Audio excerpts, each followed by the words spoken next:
പാലായിൽ Mani C കാപ്പന് hat trick വിജയം. Kerala Congress chairman Jose K മാണിയെ 2991 വോട്ടുകളുടെ ഭൂരിപക്ഷത്തിലാണ് മാണി സി കാപ്പൻ പരാജയപ്പെടുത്തിയത്.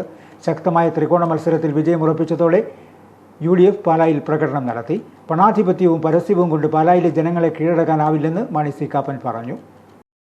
തെരഞ്ഞെടുപ്പ് പോരാട്ടത്തിൽ സംസ്ഥാന തലത്തിൽ ശ്രദ്ധയാകർഷിച്ച പാലായിലെ ത്രികോണ മത്സരത്തിൽ മാണി സി കാപ്പൻ വിജയം നേടി. UDF സ്വതന്ത്ര സ്ഥാനാർത്ഥിയായി മത്സരിച്ച മാണി സി കാപ്പൻ 50,799 വോട്ടുകൾ നേടിയപ്പോൾ കേരള കോൺഗ്രസ് ചെയർമാനും LDF സ്ഥാനാർത്ഥിയുമായ ജോസ് കെ മാണിക്ക് 47,808 വോട്ടുകളാണ് ലഭിച്ചത്. ശക്തമായ മത്സരം കാഴ്ചവെച്ച NDA BJP സ്ഥാനാർത്ഥി ഷോൺ ജോർജ് 35,304 വോട്ടുകൾ നേടി. 60 വർഷത്തിലേറെ പാലായുടെ ജനപ്രതിനിധിയായിരുന്ന KM മാണിയുടെ മരണശേഷം നടന്ന 3 തെരഞ്ഞെടുപ്പുകളിലും വിജയിച്ച് മാണി സി കാപ്പൻ ഹാട്രിക് നേടുകയായിരുന്നു. ഇത്തവണ പാല തിരിച്ചുപിടിക്കാൻ കടുത്ത പോരാട്ടം കാഴ്ചവെച്ച ജോസ് കെ മാണിക്കും മാറ്റത്തിനു വേണ്ടി വോട്ട് ചോദിച്ച ഷോൺ ജോർജിനും മാണി സി കാപ്പനെ വീഴ്ത്താനായില്ല. വോട്ടെണ്ണലിൻ്റെ ആദ്യഘട്ടം മുതൽ തന്നെ ലീഡ് നേടിയ മാണി സി കാപ്പൻ 5000-ലധികം വോട്ടുകൾ ലീഡ് ഉയർത്തിയെങ്കിലും 16 റൗണ്ടുകളിലെ വോട്ടെണ്ണലിൻ്റെ അവസാന ഘട്ടത്തിൽ 2991 വോട്ടുകൾക്ക് വിജയമുറപ്പിക്കുകയായിരുന്നു. പാലായിലെ വസതിയിൽ തികഞ്ഞ ആത്മവിശ്വാസത്തോടെ പ്രവർത്തകർക്കൊപ്പം ഇരുന്ന് TV-യിൽ വോട്ടെണ്ണൽ കാണുകയായിരുന്നു മാണി സി കാപ്പൻ. ഫലപ്രഖ്യാപനത്തിന് മുൻപ് തന്നെ വിജയമുറപ്പിച്ച പ്രവർത്തകർ മാണി സി കാപ്പനെ കിരീടമണിയിച്ച് കേക്ക് മുറിച്ച് ആഹ്ലാദം പ്രകടിപ്പിച്ചു. പണാധിപത്യവും പരസ്യവും കൊണ്ട് പാലായിലെ ജനങ്ങളെ സ്വാധീനിക്കാനാവില്ലെന്ന് മാണി സി കാപ്പൻ പറഞ്ഞു.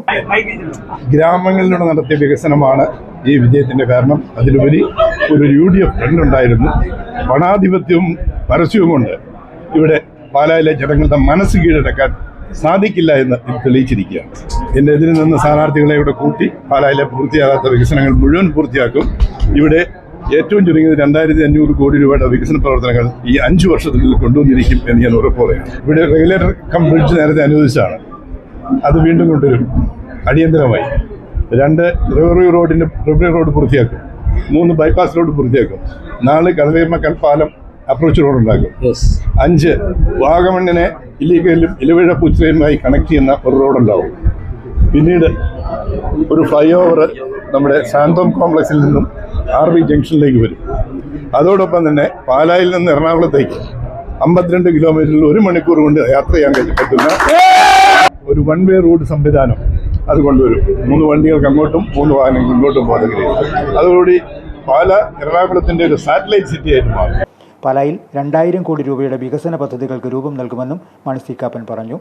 ഫലപ്രഖ്യാപനത്തിന് ശേഷം പാല കുരിശുപള്ളിയിലെത്തി പ്രാർത്ഥിച്ച മാണി സി കാപ്പൻ പ്രവർത്തകർക്കൊപ്പം ആഹ്ലാദ പ്രകടനത്തിൽ പങ്കെടുത്തു.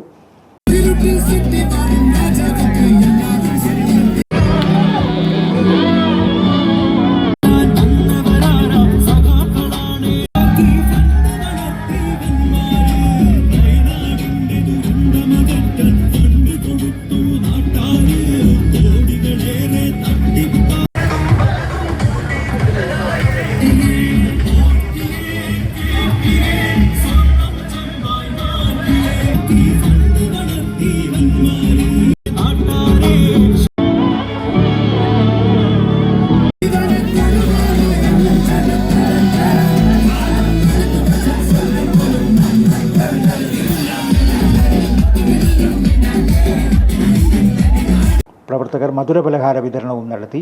UDF നേതാക്കൾ മാണി സി കാപ്പന് അഭിനന്ദനം അറിയിച്ചു. തെരഞ്ഞെടുപ്പിൻ്റെ സ്ഥാനാർത്ഥി ചിത്രം തെളിഞ്ഞതു മുതൽ പാലായിലെ വിജയം ആർക്കൊപ്പമെന്ന ആകാംക്ഷ ഉയർന്നപ്പോൾ വിജയം തനിക്കൊപ്പമെന്ന പ്രഖ്യാപനവുമായി മുന്നോട്ടു പോയ മാണി സി കാപ്പനെ പാലാക്കാർ വീണ്ടും തങ്ങളുടെ പ്രതിനിധിയായി തിരഞ്ഞെടുക്കുകയായിരുന്നു. സ്റ്റാർ വിഷൻ ന്യൂസ്, പാല.